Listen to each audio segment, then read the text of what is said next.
قال النبي صلى الله عليه وسلم لأن يهدي الله بك رجلا واحدا خير لك من حمر النعم۔ اسلام نے جو حد مقرر کی ہے اس سے آگے بڑھ کر نماز نہیں پڑھتا، روزے نہیں رکھتا اور دوسرے شرعی اعمال کو نہیں برتتا، اگر دل صالح نہ ہو تو ہمارا کوئی اعمال صالح نہیں ہو سکتا۔ تم زنا کے قریب تک نہ جاؤ۔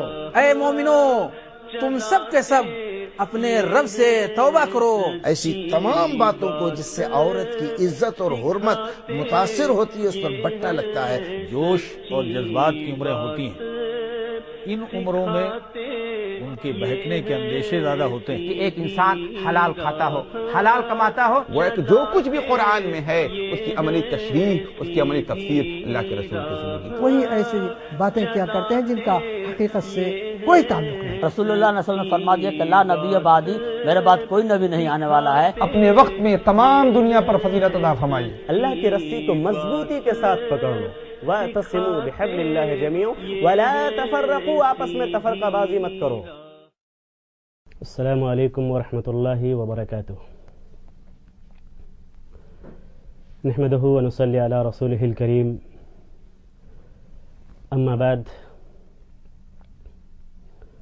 قال الله تبارك وتعالى في كلامه المجيد: أعوذ بالله من الشيطان الرجيم، بسم الله الرحمن الرحيم، وما من دابة في الأرض إلا على الله رزقها۔ سامعین گرامی اور ہمارے معزز ناظرین کرام، آج میں نے جس موضوع کا انتخاب کیا ہے وہ ہے توکل یعنی بھروسہ۔ آج کئی ساری غلط فہمیاں ہمارے معاشرے میں پیدا ہو گئی ہیں۔ ان غلط فہمیوں میں سے ایک غلط فہمی توکل کے تعلق سے ہے، بھروسہ کے تعلق سے ہے۔ عام طور پر یہ سمجھا جاتا ہے کہ توکل اور بھروسہ کا یہ معنی ہے کہ آپ اللہ کی ذات پر بھروسہ کر کے، اعتماد کر کے، توکل کر کے ہاتھ پر ہاتھ دھرے بیٹھے رہ جائیں اور آپ کے دل میں یہ ارادہ ہو، آپ کا اس بات پر اعتماد ہو، یہ یقین ہو، یہ امید ہو کہ یہ کام ہو جائے گا۔ عام طور پر بھروسے اور اعتماد کا اور توکل کا یہی معنی لیا جاتا ہے۔ کسی بھی چیز کو سمجھنے کے لیے ہم جس چیز کو دلیل بنا سکتے ہیں، جس چیز کو مستند قرار دے سکتے ہیں، وہ ہے اللہ کی کتاب، قرآن حکیم اور جناب محمد رسول اللہ صلی اللہ علیہ وسلم کے فرمودات یعنی احادیث مبارکہ۔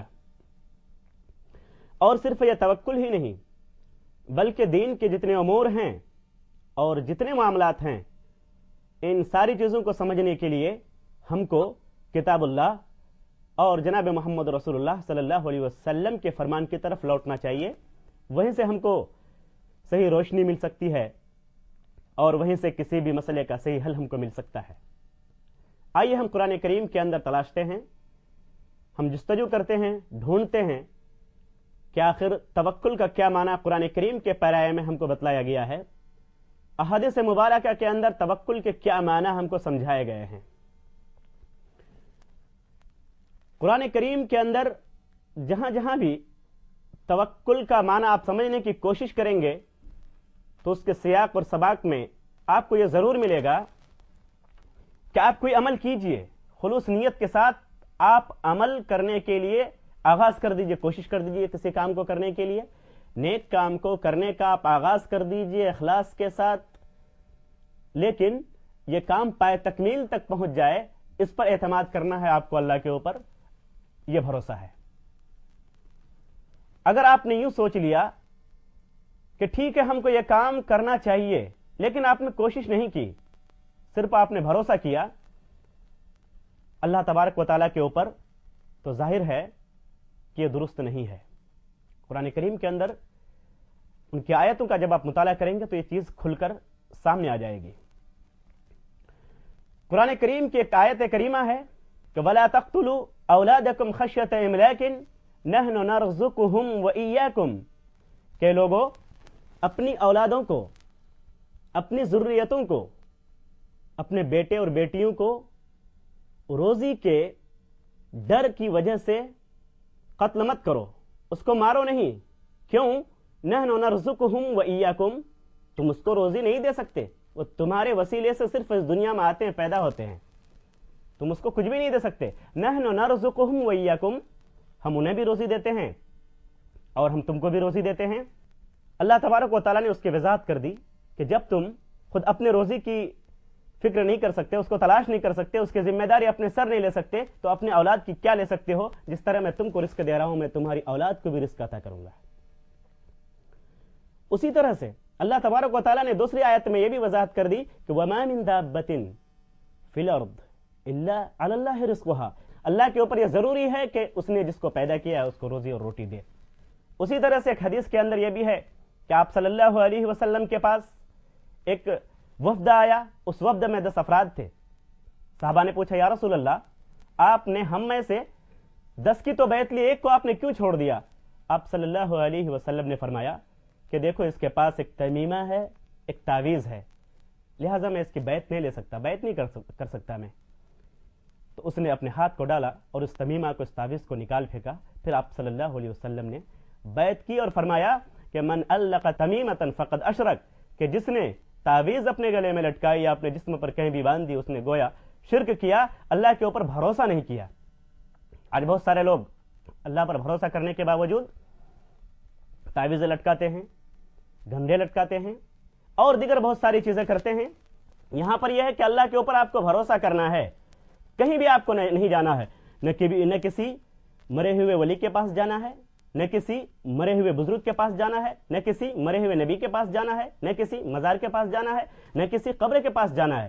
آپ کو کہیں بھی نہیں جانا ہے، بلکہ اپنی مرادوں کو اگر مانگنا ہے تو صرف اللہ تبارک و تعالیٰ سے مانگنا ہے، اور اپنی مرادیں پوری کرنے کے لیے اگر دعا کرنی ہے تو صرف اللہ تبارک و تعالیٰ سے دعا کرنی ہے۔ لیکن اس کے ساتھ ساتھ یہاں سے یہ غلط فہمی پیدا ہو جاتی ہے کہ اللہ پر صرف انسان بھروسہ کر کے بیٹھا رہے، حالانکہ ایسا نہیں ہے یہ کہ آپ ارادہ کیجئے، اللہ سے دعائیں کیجئے، اللہ پر بھروسہ کیجئے، لیکن اس کے ساتھ ساتھ آپ کو محنت بھی کرنی ہے۔ آپ نے اگر سوچا ہے کہ آپ کو حج کے لیے جانا ہے تو ظاہر ہے کہ آپ اگر صرف ارادہ کر لیں گے اور اللہ پر بھروسہ کر کے بیٹھ جائیں گے تو آپ حج کے لیے نہیں جا سکتے، بلکہ حج کرنے کے لیے ضروری ہے کہ آپ مال اکٹھا کریں۔